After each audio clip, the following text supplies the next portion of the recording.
Good afternoon. Thank you all for finding time and visiting today's webinar, Cybersecurity Incident Response Planning. My name is Taiba Ashraf, and this event is powered by Amsat, that specializes to provide managed cybersecurity services. Before we get started, I'd like to go over a few items so you know how to participate in today's event. Make sure you have sound and stable internet connectivity to avoid any glitches. It is also suggested to plug in earphones for better sound quality. If you have any questions during the presentation, just write them to the chat box. You may send in your questions at any time during the presentation. We will collect and address them during the QA session at the end of today's presentation. Now, without further ado, we will turn the time over to our speakers. Our speakers for today are highly credible and experts in their subject matters. We are pleased to welcome Mr. Yasir Ghani, Head of Customer Success Program from Amsat, with our guest speaker, Mr. Mudabbir Jamil, Head of Cybersecurity GRC and Program Management from Bank Fala. I would now like to welcome our first speaker for today, Mr. Yasir Ghani, who would share with our attendees how Amsat is helping organizations implement consistent and stable cybersecurity practices. Over to you, sir.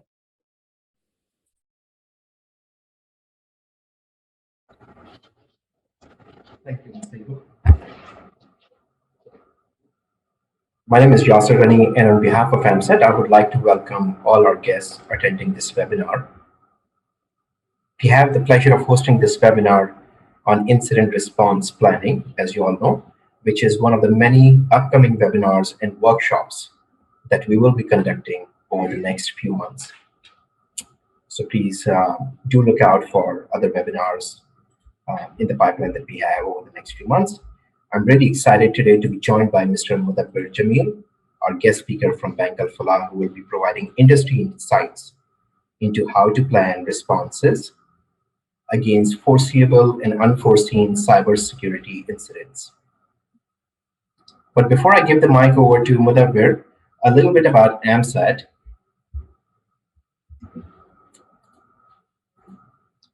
So Amsat is a cybersecurity company focused towards assisting businesses in providing advisories on how to manage their security infrastructure. In 2020, we all witnessed a plethora of security breaches due to the effects of COVID-19 pandemic, when businesses shifted from on-premise to cloud and remote working format. This gave a platform for attackers to increase their unprecedented attacks, not only in terms of the frequency, but also enhance the complexity of such attacks. Keeping this in mind, Amsat decided to hold today's event as one of the series of webinars that will provide awareness to businesses in how to effectively deal with a cybersecurity incident and strengthen their infrastructure. As for Amsat itself, we are a trusted IT cybersecurity advisory company covering the areas of risk assessment, penetration testing, compromise assessment, and security design and security architecture. We provide a gamut of services that cover infrastructure security, identifying areas such as identity and access management, DNS security solution, cloud security management. Then within network security, we also have a whole range of services such as network segmentation, network security design review, data leakage, and data loss protection. Application security for identifying and evaluating, treating and reporting vulnerabilities. Then within vulnerability assessment, we provide various services such as reviewing of risk mitigation, vulnerability reporting, assessing application threats. Further on, we also have threat intelligence services, advisory and alerts reported through our centralized threat intelligence aggregation tool that we have. We also define, set, and implement cyber risk management frameworks by ensuring compliance with cybersecurity regulations. Our security threat detection service includes running centralized SIEM to collect data across the network, monitor and analyze traffic patterns, and last but not the least, our penetration system and red teaming is a value addition for our clients whom we help out with internal and external pen testing, along with web and mobile application assessment. These are some of the services that Amsat offers. Besides that, we also have a sophisticated mature security operations center comprising of seasoned cybersecurity and forensic team monitoring events 24 by 7 to provide information security turnkey solutions for our clients. With an expert team of top cybersecurity analysts, threat hunters, and forensic investigators, we know how to respond to identified and unidentified threats in real time before they impact the business and put its credibility at stake. We are also aligned with some of the partners, some of the leading vendors, exclusive vendors in the cybersecurity landscape.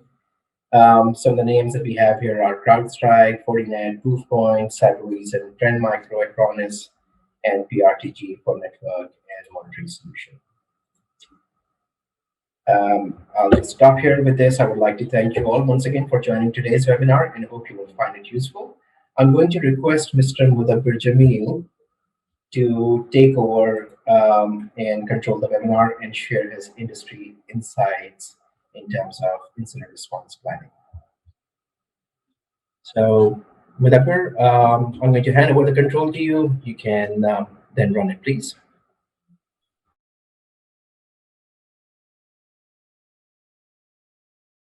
Yeah, sure. Actually, I'm not getting my screen shared. So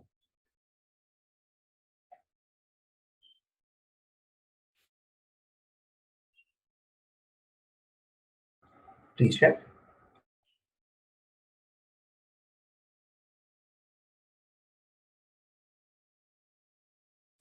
yeah, can you able to see my screen? Yasi, can you confirm me like my screen is up?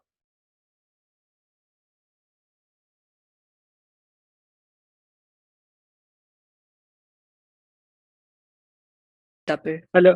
You may continue. Yeah, thank you very much. So first of all, I would like to thank you for speaking, for giving me a spare time to actually give my feedback on this particular topic, cybersecurity incident response planning. So this particular webinar, I prepared in stuff like to highlight few of the things which are very useful while we are planning incident response. So first of all, what I would like to highlight is this, that despite of having prevention controls, detection controls, we cannot like ascertain that we are 100% secure. So this is something which is a falsy statement, and we know that it is not possible. So if we know that a condition occurs in future, that we need to have some kind of incident response in place so that we can reduce our damage, which can be happen in case of any adversary attack, or it can be happen in case of damage. So this is all, this basically session is about all how we can like plan our that particular stage whereby we need to take a proper decision and avoid any confusion when we are in a situation whereby we have a breach which is has been taken place in our network. So this is all about. So let's move on.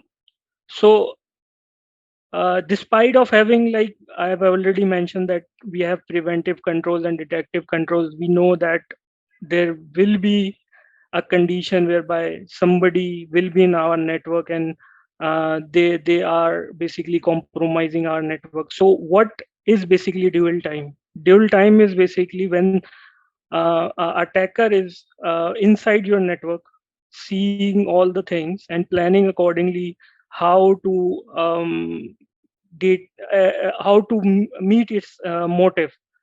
So this is the time which is basically very important to understand how we can detect somebody which is not in which supposed to not be in our network, but it is in. So this is all about. So this is basically the pyramid of difficulty, right? So when we talk about pyramid of difficulty, what is this? Basically, 1% of those sophisticated attacks which are basically unknown to us, and these attacks are basically very sophisticated that hard to detect, right? And when basically a damage occurs, then the basically damage occurs, then only we can realize that yes, there is a data breach, right? And we have to organize ourselves so that we can provide proper defense and control the damage which has already been occurred. So 70% of the activities are basically those activities which are known to us, and we have a defined course of action whereby we are taking care of like malware identification which is detected by the tool, or IPS in place whereby it is detecting any network anomaly in the network. So these are the conditions whereby we have course of action in place, but the rest of 29 and 1%, we have to be giving, we actually give a lot of effort to actually identify and respond accordingly, so that we can like reduce our damage in case of that incident. So what we can do? So here is the term which is called normal. So what is normal is, there are some activities which are basically BAU in the network, which we already know that an administrator will carry out some administrative tasks, and they usually do administration work regarding to assigning any particular administrative tasks and assigning any user roles to certain people, so that they can work in the network. So we know that, right? So when we define normal, normal means these are the BAU activities which we know that these can occur, right? So once we define normal, we can like detect abnormal easily, right? So this is the concept of basically normal, right? What we can do in an event of like a malicious activity which is not basically understandable by the definition of normal, right? So what it gives us, it gives us an alert whereby we can see that this is something, a suspicious activity which is going in the network, right? And we have to collect all the relevant taxonomy for the relative event so that we can control our damage, right? So define normal is basically something which can give us an alert sort of situation whereby we can take a decision accordingly uh, with the definition of like what is abnormal, right? So yes, when we talk about like sophisticated attacks, right? It is a normal course of APIs for SOC function to detect an event and respond to an event, right? So mean time to detect and mean time to response is an average time, which is basically we are actually doing in normal business, right? So how swiftly we can detect and respond is basically the objective when we performing any incident response planning, right? So what, let's say if there is any data breach occurred, then there are some like golden hours, right? In golden hour, what we do is we take right decision at the right time without avoiding any confusion, and we have to move to a course of action which has already been defined in our previous scenarios, right? So it will lead to us for, defining any situation, and it will lead to us giving us a course of action, step course of action. What we can do in this course of action, any regulatory reporting, right? How we can like disseminate that an organization is compromised, what will be the statement is, how will we will be handling the talking about like visibility. See, when we are not clear that what is happening, then we cannot take a right decision at the right time, right? So building visibility is very important. And how we can build this visibility by collecting all the information related to an event, right? That shows us the taxonomy of the event, that what is, we have to answer these questions in context of these particular attributes, right? So then only we can identify what is wrong and how we can treat that wrong, right? So moving onwards, this is basically our first stage whereby we have completed uh, our goal. Now the important part is basically how we can introduce a risk based approach in defining scenarios related to incident response. So the important thing is, first of all, we need to understand what are the assets is. So crown jewels is basically the critical assets which we need to protect and create sort of list, a fact list that will be useful during the scenario whereby an attack occurs, right? So how it will be done, I will share in a later stage.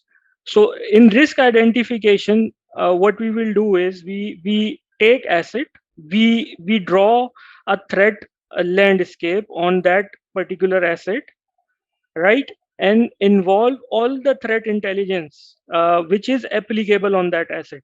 And last but not the least, the threat actors. Last but not the least, the threat actors. What are their motivations and what capabilities they have, right? So in this reference, I can give like a reference of MITRE framework, which can like give us the threat groups, threat actors, and their techniques, how they can exploit. So we can use that. But the important point in this particular threat actor is we always forget the insider parts, right? Insider threats, right? So how we take advantage of these insiders, let me show in later presentation. So yes, the assets, yeah, right. So when we identify assets, we usually do is asset relationships, right? So what we do in asset relationships is basically the applicable threat landscape. We plot all that, right, and define the asset ownership so that at the time of any event, we can contact that asset owner and take decisions accordingly, right?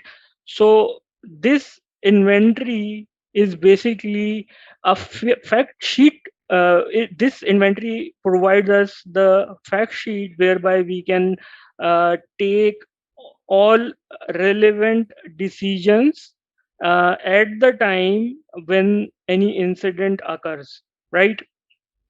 So what this ODA loop, right? This is very important when we talk about planning of an incident.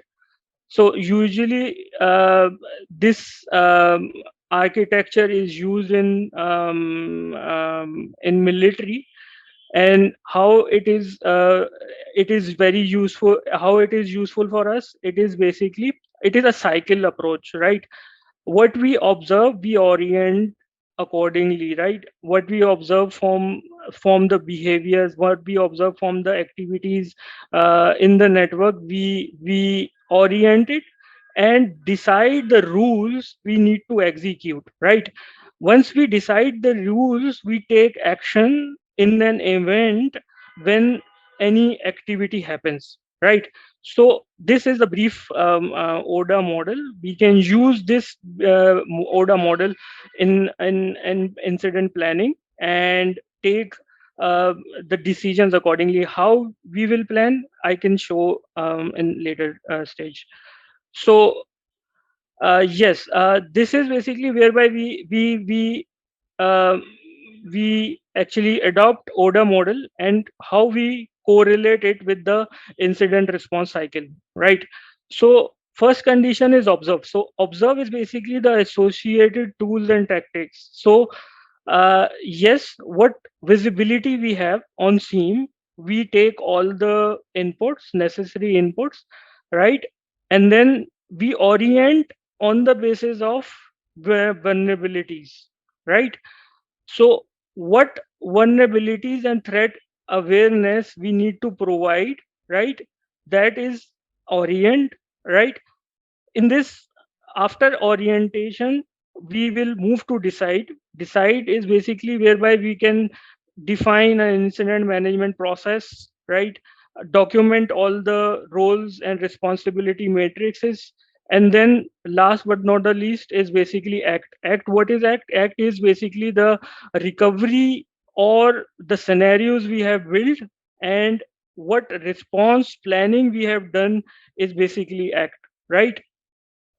So this model we can use in incident response. So what is fact sheet? Fact sheet is basically, these are the assets, right? These are the assets, these are the activities, or where we can say like threats which are applicable on the asset.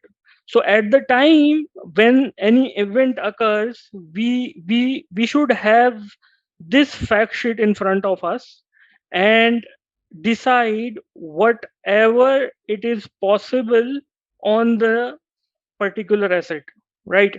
So let's say if somebody enters in our network and take all the database out, like it take the database system database all out, right?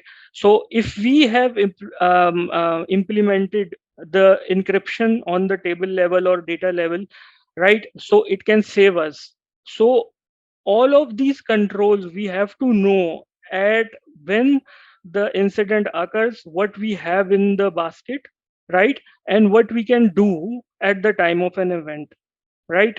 So this fact sheet is very important while making a risk scenario and decide what is applicable and what controls are in place and how they are in place, right? So it is very normal sheet, Excel sheet, and we can draw this conclusion on over the Excel sheet and decide what we can do in particular scenario, or what we can do in an event of hack, right? So this basically ends up our the second stage in this incident response planning. Now this is basically something which is technology. So understanding technology is very important while we plan incident response, right? So in incident response, technology is basically implemented all over the network in terms of controls, right? And what we can do while planning an incident response is basically the is basically the controls we can implement to reduce the damage, right? So uh, this basically an architecture which actually shows us the enterprise architecture, how it looks like. So all of the technology, people and processes comes inside and threat inside, and we do these things for protecting our network, like prevention, detection, analyze, and close. So this is a normal course of action of SOC, right? How it it can map on technology? It is basically the Lockheed Martin kill chain, right? And these Ds, right? So what we do is we actually map all the technology controls in this matrix to decide uh, at what stage what control is useful to control the further damage, right? So this particular model gives us the leverage to understand the control capability and how we can implement in incident response planning. So this is all. Now, it is very important to understand that incident response planning cannot be done individually. We have to involve all the stakeholders. Uh, we have to build a crisis management team or incident response team, which can decide the course of action in an event of a breach, right? So what usually we have in that team is basically a team leader, the lead investigators. These can be a subject matter experts, right? A communication lead is basically who will coordinate with external and internal bodies, right, with management and all. And a documentation and timeline lead. Documentation and timeline lead is very important when we are doing an incident response for a particular an event. So we usually document all of the activities and special investigations, recovery tasks, develop reliable timeline for each stage of the incident, so that at the post fact, when we do an analysis or post fact, we can go and bring the knowledge base in the incident response planning cycle. So this is all about. Now the last but not the least is basically HR legal representation. That is very important because when we talk about external parties, right? So we need to be very sure that what regulation or what law is basically required to report at the time of breach, right? And what language we need to use, right? So for that particular reason, we need to have a legal representation and HR representation in for the guidance. So in incident response team, or usually we call CERT team. The goal is basically number one is investigation and analysis, where the key question will be that how the incident takes attention, and which assets are basically involved in that incident. What will be the key tactics we can use to determine and document all the priorities and impacts. So this actually covers in the incident analysis, investigation analysis phase. Then The next part is reporting and communication. This is very important because when we talk about regulators or we talk about law enforcement agencies, there is a timeline defined so that we can give a public statement that we are now in breach, and this is what happened, and this is how we are treating that incident. So all of these things should go through a proper channel with the defined statements, and all language should be legally vetted before we respond to any external parties. Then yes, response and improvement.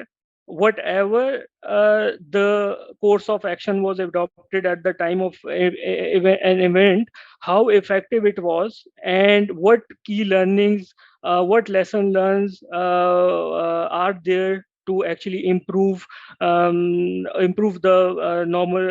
the course of action of this event. So this is basically the part of their job responsibility for incident response.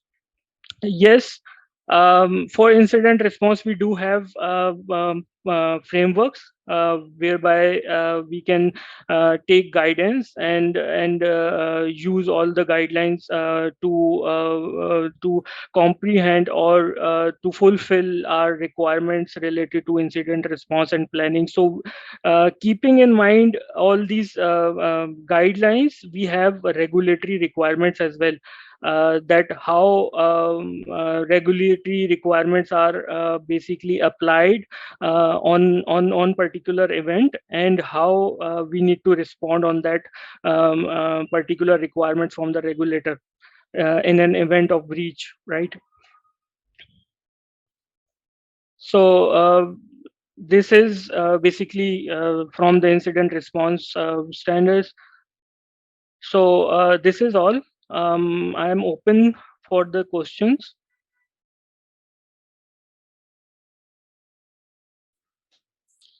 Thank you, Mudabbir.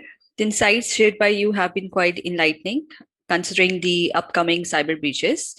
We have received a lot of questions from participants via Facebook and LinkedIn, mostly over how incident response planning can help them stay well prepared for such situations specific to their industries.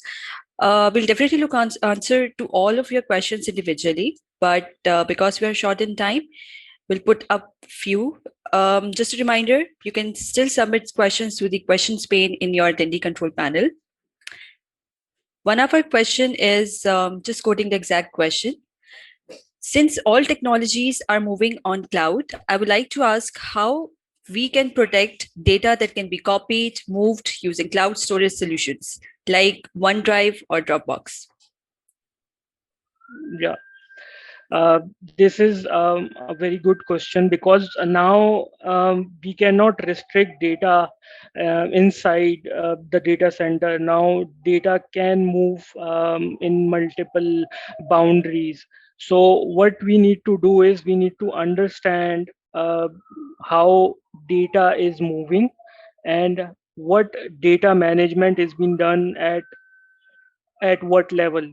So uh, when we talk about risk scenarios, so if we talk about cloud storage, or if we talk about data sharing at cloud, uh, we need to consider all of the uh, things, so that we can define all the access rules, all the related controls, all the data leakage prevention controls, all data exfiltration controls applied whenever a scenario occurs, um, in case of data, how what basically the threat vector, and what basically has been done so far. So what we need to do is we basically do an assessment in terms of the asset we are protecting,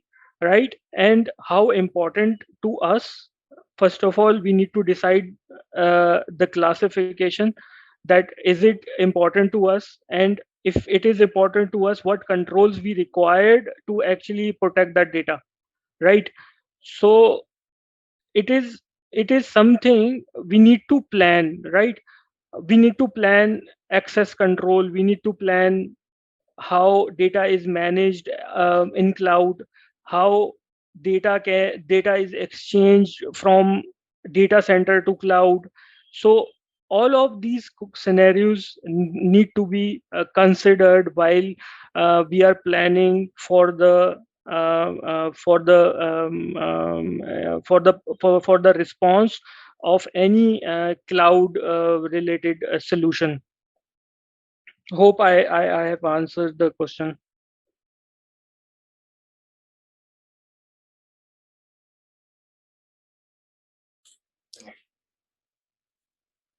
That's right. We have another question. What are the key capabilities large enterprise should look for in SIEM? Yes. See, first of all, what we um, do from SIEM, right? SIEM is basically a detective control, right? Sometimes it is preventive control, in contrast of like we are using in security orchestration and automation. So it can be preventive, right?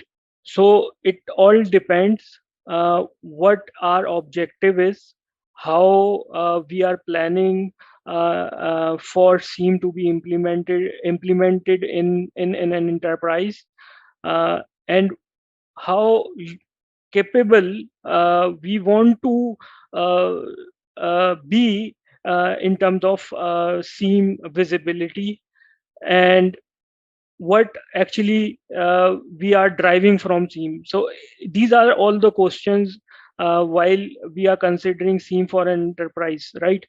Uh, so for for for for a large enterprise, the key consideration is we need to know uh, what type of activities are going on in the network, right?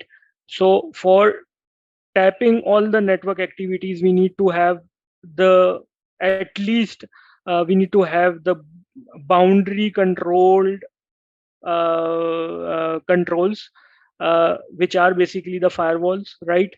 So, and the main important part is the correlationing, right? User behavioral analysis, machine learning, right? There are a lot of like capabilities we can like build in the SIEM. It all depends upon the requirement, that what requirement we have set for the SIEM to actually act in an event. We can detect any abnormal activity in the network. So um, I would say like we can like um, design SIEM um, as per the enterprise requirement.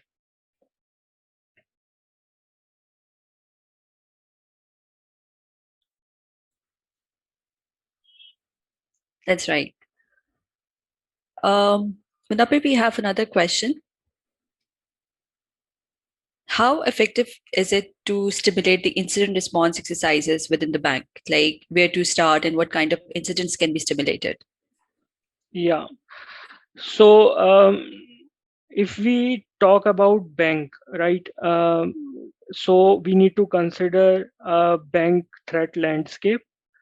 What threats are applicable to banks, right? And how we can plan an incident response against those threat, right? So when we talk about threats, we need to know that what assets are basically affected if that threat occurs in the environment.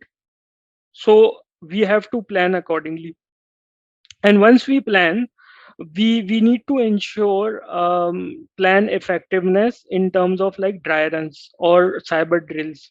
So what we usually do is we create run books, and we do dry runs of all possible possible scenarios what we have observed in the dry run, and take the note to actually to note to actually make that plan efficient, or to make plan in terms of to improve that plan. So I would say, like, we have to uh, simulate. Yes, it is very useful exercise. Ideally should be conducted in annual basis, that whatever plans we have made, or whatever run books we have made, we need to run and simulate it in the environment.